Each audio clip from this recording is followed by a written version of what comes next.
Kailangan talaga, katulad ng asawa mo, supportive sa pag-iibon. Kasi kung hindi supportive yung asawa mo, sigurado hindi mo matututukan ng maigi yung ibon mo. Kasi sila, kapag may trabaho ka, andyan sa bahay siya na magpapakain ng mga alaga mo. Yan yung mga anak mo, pag-aala ka, nasa trabaho ka.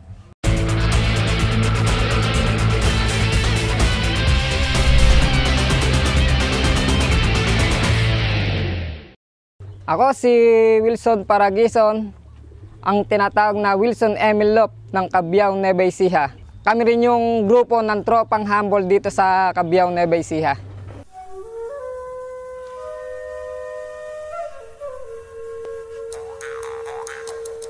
Nag-start kami nung Bilas Emilio Talents ko nung may nagsimulang club dito sa Cabiao. Hanggang marami kami nakilalang mga puncher, doon kami natuto ng aking bilas. Sumali kami yung GCPC pa noon Doon kami nag-start na lumaro. Nung nagsara yon, meron na namang isang club na nag-open. Yan nga yung GRPC. Diyan kami lumaro uli. Doon namin natikman na mag-champion, first overall champion ng all bird category nung unang sali namin doon sa GRPC nung 2013. Eto siya, yung kanya yan.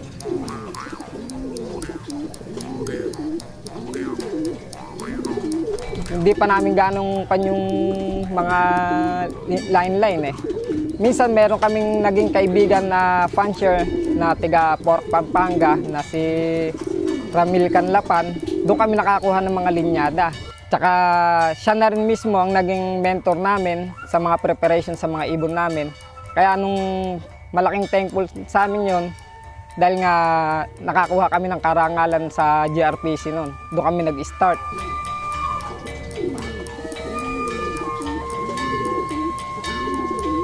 Tapos meron kami na-acquire na isang linyada ng isang puncher, Jose Torres line. Yun yung mga birador namin ng Norte. Ito yung linyada ng Jose Torres line na nag-champion ng all bird category sa noong 2013 sa GRPC. Apple body siya.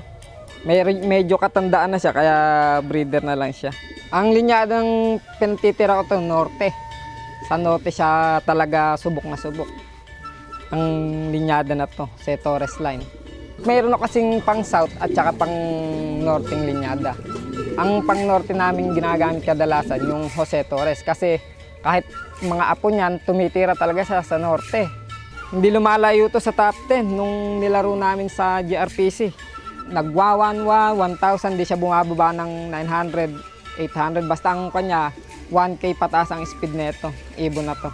Ito talaga ang kakross neto, minsan kinross ko siya sa Milucci. Nagbibigay sa yung mga anak niya at saka yung mga apo niya, nagbigay talaga ng panalo sa amin sa norte. Pagdating naman sa south, yan, Andre Litar at saka yung Vandenbroek. Yan yung nagbibigay sa akin ng mga panalo. Ito naman yung pinantitira ko sa south, yung Vandenbroek Andre Litar. Ito, yung ibon na yan. Ayan naman yung pang south ko. Kung naman siya pahaba. Yung anak niya fourth overall. Ang cross niya ngayon yung Milucci Stitch. Bali, tandem kami ng bilas ko talaga yan sa pag-iibon. Sa Canada siya ngayon. Ngayon, yung loop na yan, yan ang siya naggawa ng design yan. Magkasama kami dalawa sa pag-iibon. Nung may trabaho ako, siya ang nag-handle din ng ibon namin. Dati ang loop namin dun sa kanila sa sur.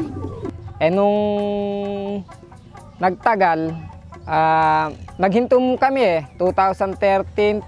Nag-start uli kami mag-ibon nung nakabili ako ng bahay at lupa dito 2018. Nag-start uli kami magbilas mag-ibon. Ito yung dating loop namin, yung Bilas Emilio ko. Yan, ito yung dati namin noon. At saka yung ngayon, yung bago, ayun. Na-start kami, ayun nga, unang start namin sali, nanalo kami kaagad sa CLRPC. 2018, nag-third overall champion kami. Yun. Tapos sunod-sunod na nananalo yung mga ibon namin sa iba't ibang club. Yung NEPED, yan, nasalihan din namin yan eh.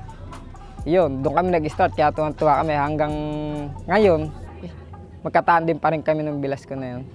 Kasi hilig namin yung sports na yun eh, pangkakalapate. Basta siya ang bahala sa mga, halimbawa may kailangan yung mga ibon, siya bahala ron. Kung halimbawa mayroong nagka-problema, o kako may mga one eye, o bahala na siya doon na sa kwans.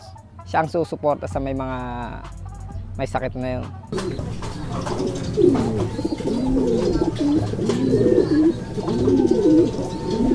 Pag derby, may binibigay kasi akong kanyan eh. Huwebes, victory. Pero ang pabaho ko sa kanya, bago ilog, Vitaboli lang, pag norte. Hindi kasi kami yung taong magamot sa ibon. Simple lang. Tsaka power wings, yun lang yung pabaon namin sa ibon. Tapos pag sa arrival naman, pagdating na ibon, pag umuwi, electrolytes.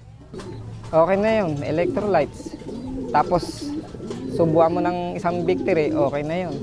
Tapos kung ang ibon mo naman, tumukod, kunin mo, tingnan mo kung may tubig ba yung dibdib, pasukahin mo siya. Para yung halimbawa kung may nainom man siyang lason, maisuka niya. Tapos, syempre, kailangan mo ang ibigay doon, hindi vitamins, kundi pang-flushing.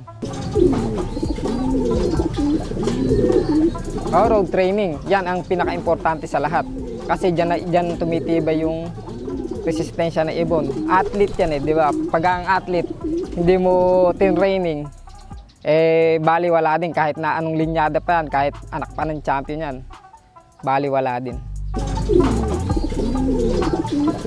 Dito masaya kasi pag araw ng loading time, magkikita-kita yung mga puncher kahit di magkakilala, mga nagbabatian, nagkakaroon ka ng kaibigan. Nag-start ng samahan namin ng tropang habol. Ang una kong nakasama lang pa lang nun, yung pare Emong Di Guzman ko. Yung mga iba, hindi ko pa na kilala nun. Dahil sa pagkakalapati, nagkakilala kami, may nakikilala namin sila, ganyan. Tapos doon nag-start yung bumuo kami ng isang grupo na tinawag na Tropang Humble.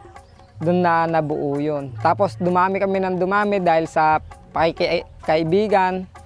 Kaya hanggang ngayon naman, matatag kami magkakasama.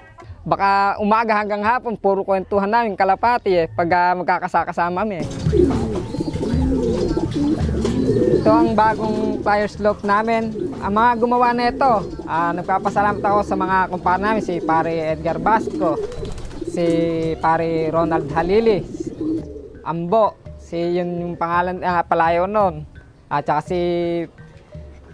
si Renan Merit, ayan, si pare Roy Relucio, lahat ng kumpare namin, ayan, tumulong dito para lang magawa tong loft na to.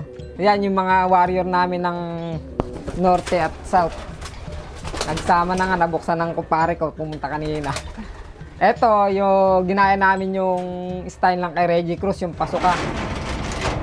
Ito naman yung widow box na nabili namin kala Darwin Guevara sa Baliwag, Bulacan. Talagang napakaganda nilang gumawa.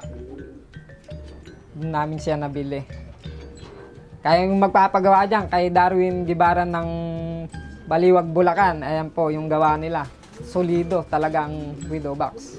Magandang yari. Sa kalapate, ang tinitingnan ko dyan yung performance eh.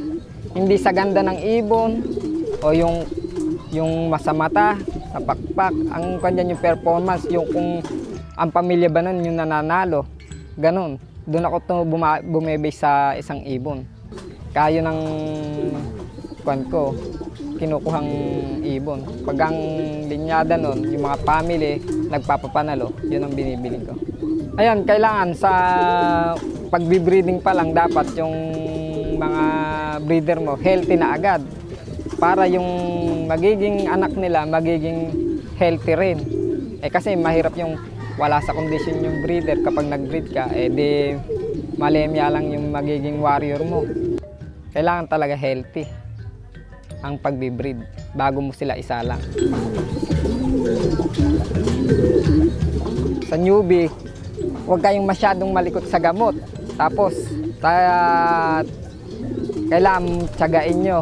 Kasi yung pag-iibon, parang anak nyo na rin yan. Pagka kailangan din nasa tamang turo. Lalo na sa pagpapapasok ng ibon, kailangan disiplinado siya. Yan, kailangan dapat yung mga ibon nyo healthy, hindi yung may sakit para manalo kayo. Muli, ako po si Wilson Paragison, ang Wilson Emil Lop ng Cabiao, Nueva Ecija.